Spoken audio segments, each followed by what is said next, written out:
Okay, so I decided to do something a little bit different for my channel recently. I wanted to do something on a series of videos of basically trivial knowledge. I like antiques, trivia, etc. So here it goes. This is the history of the pocket watch. This is of no monetary value, this watch, but it is to me basically more like a fashion statement.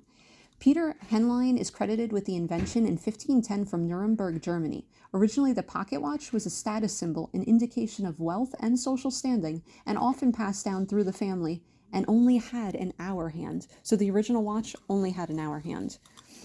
A later advancement was invented by Thomas Mudge in 1755. His invention increased the accuracy of the timepiece. He also added the minute hand, which probably was a huge thing for people when the minute hand came, and the watches would become obviously way more accurate. The hunter pocket watch originated from England because the men during the fox hunting could hold the watch and look at the time while holding the reins to the horse, hence the name the hunter pocket watch. The French called the watches a savonnette. The French word for soap is savon, and they thought it resembled a round bar of soap, kind of like those bars of soap you see in the store at Christmas. Pocket watches were also made for women, being extra decorative. The Swiss really held the market for years until the Americans could make 50,000 reliable watches every year.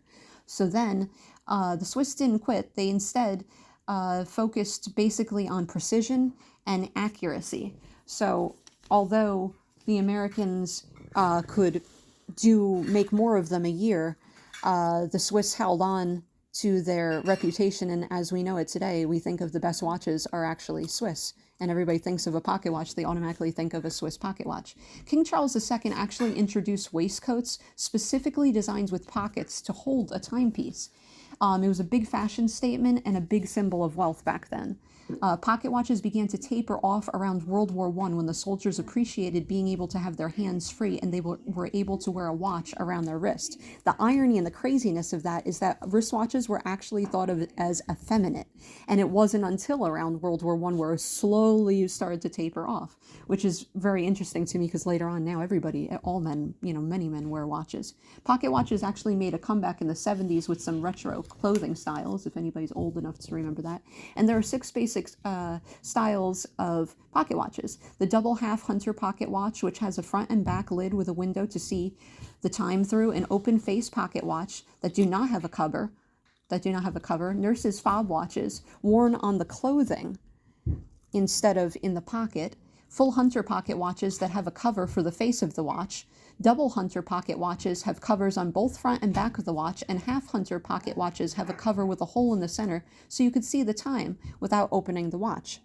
If you like my videos, please subscribe to my channel, Remote-Backroad-Jungles, with a dash in between each word. My link is www.youtube.com/@hiddenoasis-secret-pathfinder.